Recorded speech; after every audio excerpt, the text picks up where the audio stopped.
The earth trembled beneath Eadric's feet as a minuscule point of darkness punctured the air before him. It was no larger than a pea, yet it devoured the light around it with an insatiable hunger, growing steadily until it reached the size of a ripened apple. The very fabric of reality seemed to wane in its presence. "You've done well, my disciple," a voice coiled through his mind like a serpent, chillingly familiar. "By unlocking the doorway to perdition, you have unleashed my wrath upon your foes. Your vengeance is inextricable from my own." Eadric felt a cold dread wash over him. The blackness expanded voraciously, now gaping wide as a large door. From within this abyssal gateway, the first colossal demon emerged, its form so grotesque and vast that Eadric's heart faltered. He gasped, a whisper escaping his lips, laden with despair. "Sarah, what have I done?" One after another, the monstrous beings poured forth from the portal's gaping maw. One demon bore red eyes that smoldered like coals, seething with malevolent intelligence. Another brandished horns that spiraled skyward, sharp as scythes and gleaming with a sinister sheen. Several abominations sported multiple tails, thrashing violently, each appendage tipped with barbs or spines that promised agony. Among this nightmarish parade were female demons, their forms a perverse blend of seductive curves and lethal weaponry. Winged creatures beat the air with membranous appendages, casting ominous shadows as they took flight, dispersing into the once peaceful town of Mozdeville. They ignored Eadric completely, as if he were a ghost among them, but their cruelty spared none other. A woman, her face twisted in terror, stumbled backward as one of the winged demons descended upon her. Its claws, long and cruel, grasped her shoulders with an iron grip. With a sickening ease, it rent her asunder, her scream cut short as her body was torn in two, a crimson fountain erupting where she once stood whole. Eadric watched, paralyzed by horror, as the lifeblood of Mozdeville was spilled by the very darkness he had unwittingly summoned. Each cry of anguish, every futile plea for mercy, etched itself into his soul. His hands clenched into fists, nails biting into his palms as he confronted the grim reality of his actions. A symphony of screams conducted by the fiends he had freed.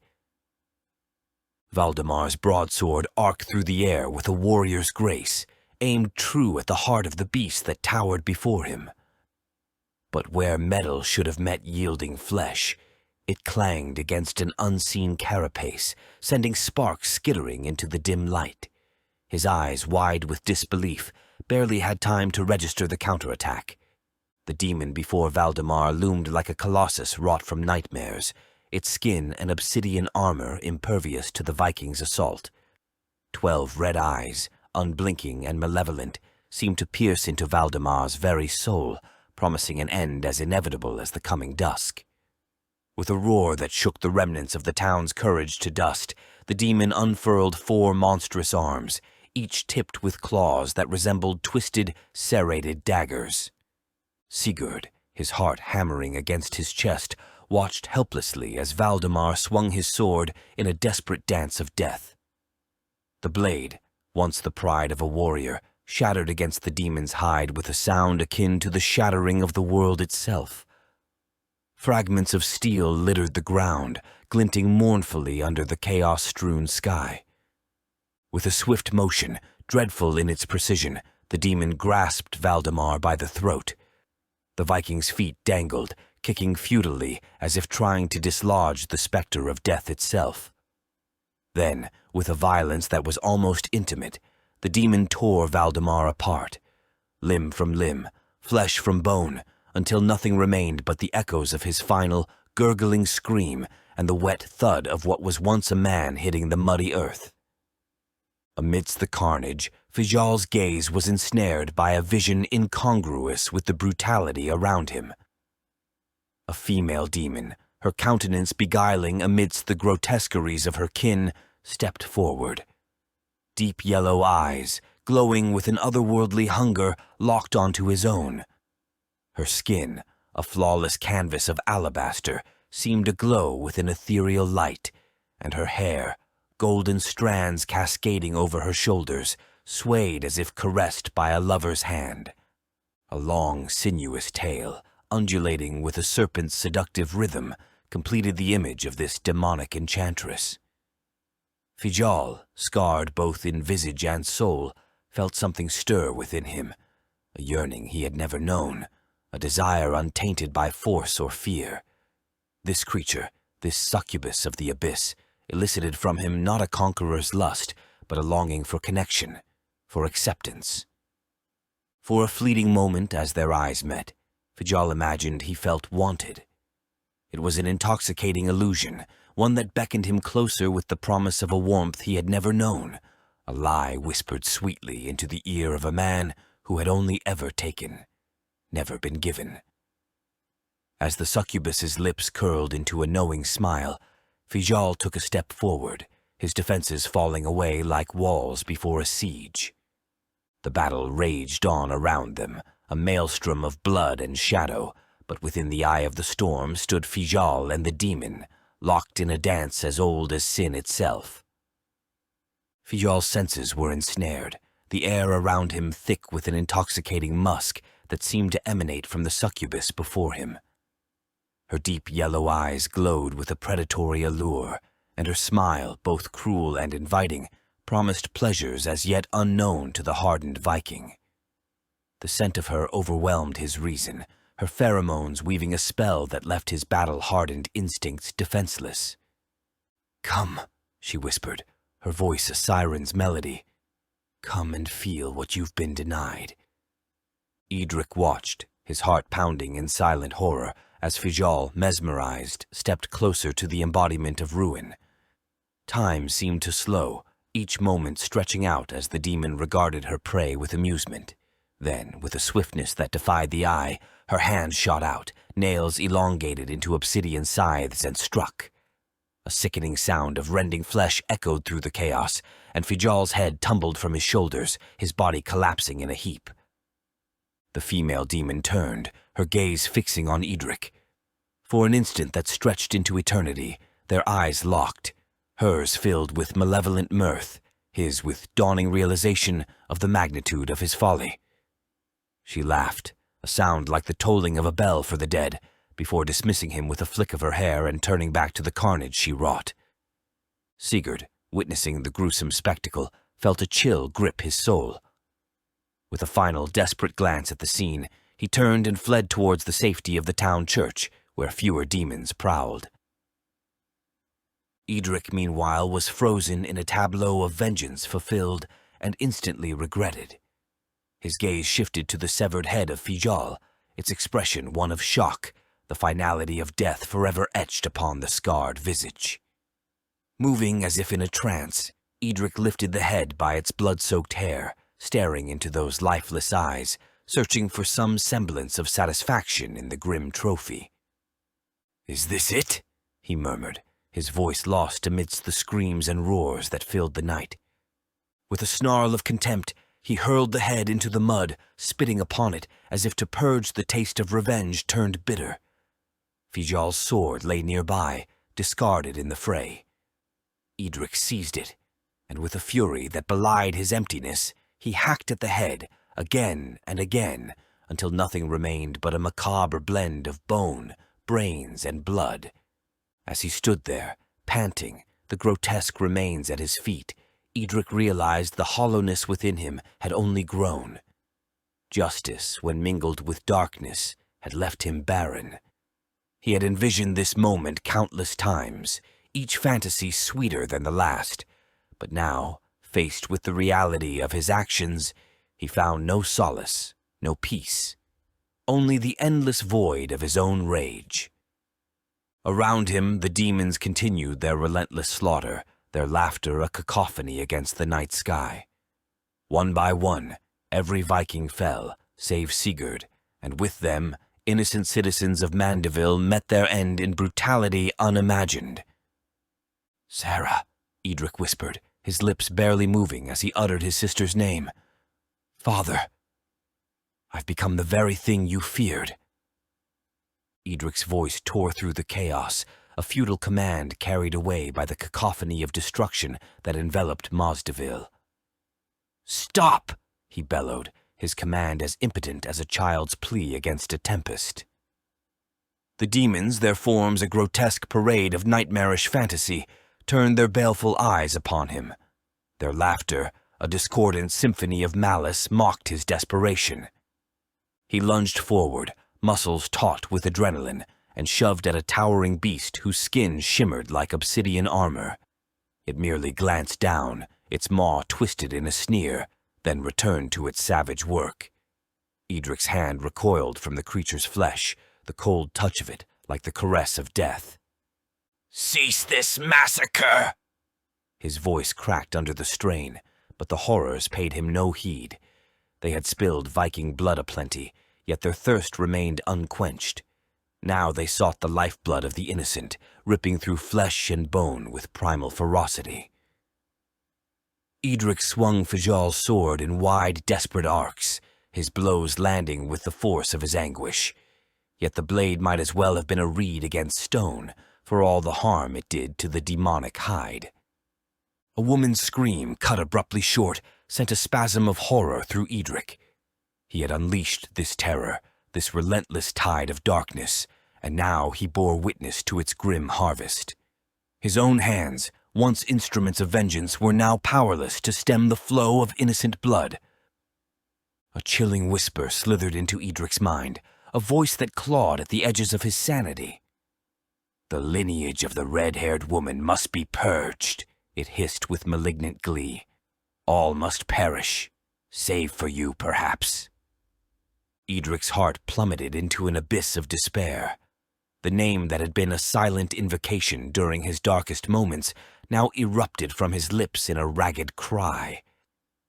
"Aishith!"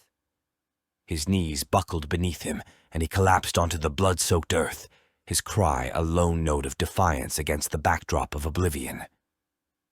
Defeated, Eadric raised his head, his face a mask of torment etched with the pain of 1,000 lifetimes. The malevolent forces continued their grisly dance around him, untouched by his agony, undeterred by his pleas. And above the din, the laughter of the dark gods echoed, a cruel reminder of the price of vengeance. Several paces to the south, the timbered walls of the cottage splintered and cracked as the demon burst through, its immense form casting a pallid shadow within the once cozy dwelling. The beast was a grotesque mockery of life. 8 luminescent red eyes blazed like embers in a skull wreathed with cruel horns. Its back bristled with needle-sharp spines, and the thud of its hooved feet resounded with each predatory step it took. Dark blue skin stretched taut over a hulking frame, shimmering with an oily sheen that seemed to drink in the light around it. Screams erupted as it lunged forward, jaws wide and revealing rows of serrated teeth. In one swift, merciless motion, a woman's head was severed from her body, her last scream echoing into a silence punctuated only by the sound of dripping blood. The demon turned, its hideous gaze falling upon Eadric Perrymane. With a backhanded swipe, it sent her crashing against the wall, her breath stolen in a gasp of agony. Then, with a cruelty that knew no bounds, the demon grasped Osbert, lifting him high. The boy's face crumpled in terror, tears streaming down his cheeks as he awaited the end. But instead of striking, the demon laughed, a sound so devoid of humanity it chilled the very air. "Please," Osbert whimpered, his voice lost amidst the ensuing chaos. As despair threatened to take hold, a figure burst into the room, Era with golden hair flowing like a banner of defiance, her clear blue eyes alight with fierce determination. Her skin, fair and flushed with exertion, contrasted sharply with the gleaming sword she wielded, an instrument of divinity amongst the carnage. "Release him, foul spawn!"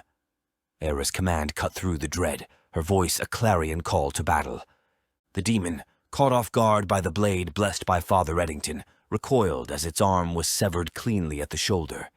A guttural howl of pain and shock tore from its throat, the sensation of injury, foreign and unbearable, now a reality. The severed limb disintegrated into dust while, to the horror of all present, flesh and sinew began to twist and regrow anew on the monster's stump. "Lord, grant me strength," Era murmured, her lips moving in fervent prayer as she positioned herself between the demon and the innocent. "Saint Michael the Archangel, defend us in battle. Be our protection against the wickedness and snares of the devil." "Get to the old church! Seek refuge!" Ira commanded the petrified villagers, her words imbued with courage despite the tremor of fear that underpinned them. "Protect Osbert," she whispered to herself, steeling her resolve as she prepared for the demon's inevitable retaliation. The desire to shield the boy burned within her heart, a beacon of hope amidst the encroaching darkness. "May God rebuke him, we humbly pray." Era finished her supplication, her grip tightening on the hilt of the holy sword. "And do thou, O Prince of the heavenly hosts, by the power of God, thrust into hell Satan and all evil spirits who wander through the world for the ruin of souls. Amen." With the sign of the cross, she set her stance, ready to defend the lives entrusted to her care. The demon advanced, malice glinting in its multitude of eyes, but Era stood unflinching, a solitary warrior facing the abyss. The cacophony of terror permeated the thick stone walls of the town hall, a harrowing symphony of human screams and guttural howls that swirled in a nightmarish dance. Euphemia's hands moved with practiced precision as she bandaged a gash on a young boy's arm, but her ears were tuned to the chaos outside, each cry a potential harbinger of another soul lost to the dark maw of the abyss. "Elsa. She is out there," Euphemia murmured under her breath, a single bead of sweat tracing its way down her temple. Duncan, sitting beside his daughter, looked up from his silent vigil, his eyes a well of sorrow veiled behind a facade of stoic certainty. "Elsa has the cunning of a fox and the heart of a lioness. Like all my girls, she will survive this horror," he stated, his voice a low rumble of conviction. Euphemia nodded, though the assurance did little to quell the storm within her chest. Her gaze flickered to Visenya, who was methodically cleaning a bloody dagger. "I cannot idle while my sister faces those fiends alone," Euphemia declared, her voice trembling with a cocktail of fear and resolve. "Stay, Euphemia," Visenya commanded, her eyes locking with those of the pious woman. "For reasons unknown, these hellspawn avoid this sanctuary. Your place is here, with the wounded." "Perhaps it is not by chance," Euphemia countered, her brow furrowed in thought. "The grimoire I brought within these walls. It may be our shield." With a decisive motion, she reached for a nearby holy Bible, its leather cover worn from years of fervent use. Clutching it to her chest, she spoke with a clarity that belied her inner turmoil.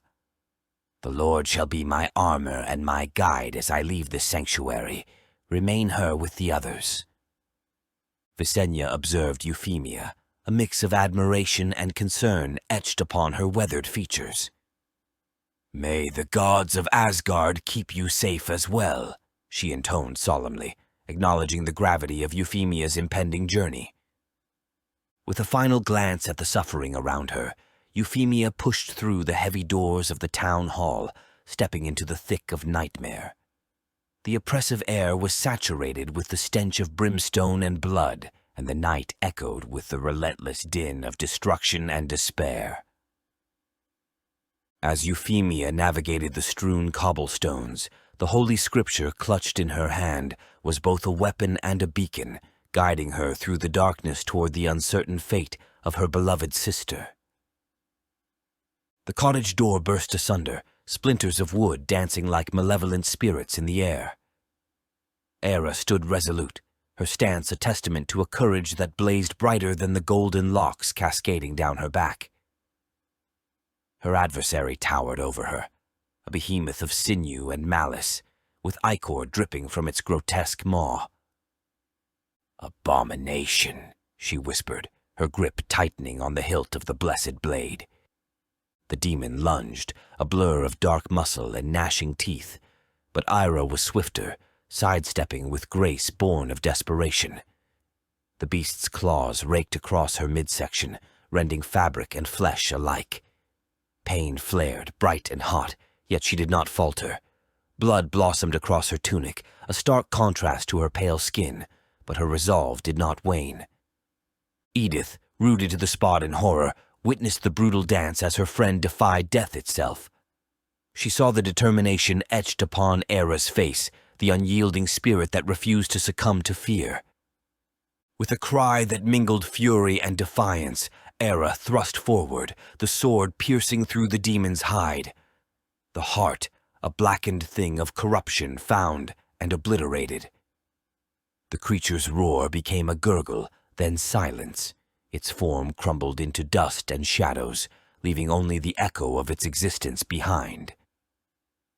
Era staggered, her strength waning, and collapsed onto the blood-soaked floorboards. Edith rushed to her side, arms enveloping the fallen warrior, cradling her head. "Thank you," Edith murmured, tears streaming down her cheeks. "You saved my boy." A weak smile graced Era's lips, even as a crimson tide ebbed from her. "Tell my sister," she coughed, flecks of red painting her chin, "that I love her, and that she really does talk too much." "Rest now, brave soul," Edith soothed, feeling the life ebb from Era's form. As the warmth fled her friend's body, Edith gently extracted the sword from Era's weakening grasp. "Your legacy will live on," Edith promised, standing with newfound purpose. She would carry this beacon of hope, this sword that had tasted demonic flesh and found it wanting. With Era's final wish heavy in her heart, Edith stepped out into the night, the church her destination, the weapon her charge. "May this blessed blade be our salvation," she prayed silently, her path illuminated by the fires that consumed Mozdeville and the conviction that burned within her. Euphemia's breath came in ragged gasps as she darted through the chaos-ridden streets of Mozdeville, her dark hair whipping behind her like a flag of defiance. The church's steeple loomed ahead, a beacon amidst the pandemonium, when 5 abominations emerged from the shadows to block her path. The first was a grotesque mockery of man, its flesh a patchwork quilt of rot and sinew. Its eyes, if they could be called such, were luminescent orbs that oozed malevolence. Beside it stalked a creature with an elongated skull, reminiscent of a wolf, but from its back sprouted jagged bones that screeched against each other with every movement. A third had limbs too many to count, writhing like serpents, tipped with talons that scraped the cobblestones thirstily.